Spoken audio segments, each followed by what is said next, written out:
Desire is not born in the body, it is born in the mind. Long before the heart races, before the skin reacts, before attraction is even consciously felt, the brain has already decided what it wants. Part 1. What desire really is. Desire is often confused with pleasure, but psychologically, they are not the same. Pleasure is the reward, desire is the pursuit. Neuroscience tells us that desire is driven primarily by dopamine, the chemical of anticipation, not of satisfaction, but of expectation. In simple terms, the brain wants what it believes will complete something missing. Desire emerges from three elements: perceived value, emotional imagination, uncertainty. Remove uncertainty, and desire collapses into comfort. Remove value, and attention disappears. Remove imagination, and emotion fades. This is why familiarity can kill attraction, and why mystery can resurrect it. Part 2. Scarcity and the law of value. In psychology, there is a principle known as the scarcity effect. The human brain automatically assigns higher value to what is rare, limited, or difficult to access. This is not cultural, it is evolutionary. Our ancestors survived by pursuing what was not easily obtained: food, shelter, protection, status, and mates. The mind still follows the same ancient algorithm. What is rare must be valuable. What is valuable must be protected. What must be protected becomes desired. This is why emotional availability without boundaries often reduces attraction, and why calm self-sufficiency, a man who does not chase, does not beg, does not collapse emotionally, often becomes magnetic without trying.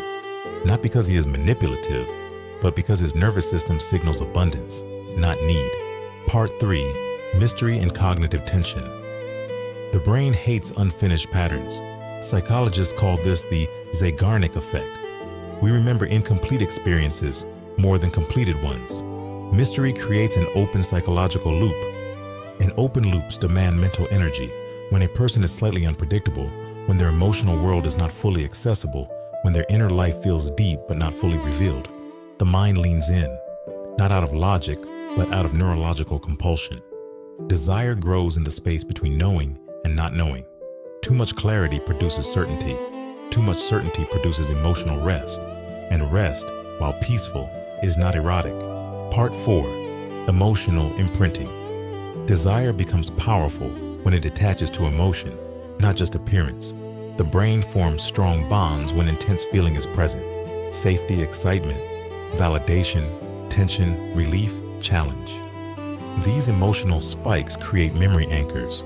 A person associated with emotional contrast becomes psychologically unforgettable, not because they were perfect, but because they made the nervous system feel. Desire is not about smoothness, it is about impact. Part 5. Power dynamics. Attraction is influenced by perceived psychological balance. The person who is less emotionally dependent often holds more unconscious power, not dominance through control, but stability through self-containment. When one individual's identity, mood, and self-worth do not fluctuate based on another's approval, they project internal authority, and the human psyche is drawn to authority the way the body is drawn to warmth. Calm presence communicates, "I am not trying to take from you. I am complete without you." Paradoxically, this creates the strongest pull. Part 6. The dopamine loop. Dopamine is not released when we receive, it is released when we anticipate. This is why waiting intensifies desire, why uncertainty heightens attraction, why delayed responses, emotional pacing, and controlled availability increase psychological investment. The mind does not become obsessed with what it has, it becomes obsessed with what it might have. Part 7. The masculine presence effect. From a psychological perspective, desire is strongly influenced by nervous system regulation. A man who is grounded, slow, emotionally contained, and purpose-driven outside of relationships creates a sense of safety and polarity. His stillness contrasts with emotional chaos. His certainty contrasts with social noise. His boundaries contrast with neediness, and contrast creates perception. Perception creates focus. Focus creates desire. Closing monologue. Desire is not created by performance. It is created by presence, not by saying more, but by being more, not by chasing, but by becoming someone the mind does not want to lose. The deepest form of attraction is not physical hunger. It is psychological gravity. When someone enters your life and your nervous system feels calmer, your mind feels stimulated, and your emotional world feels subtly challenged. Desire does not ask for permission, it simply appears, and once it does, it is no longer a choice.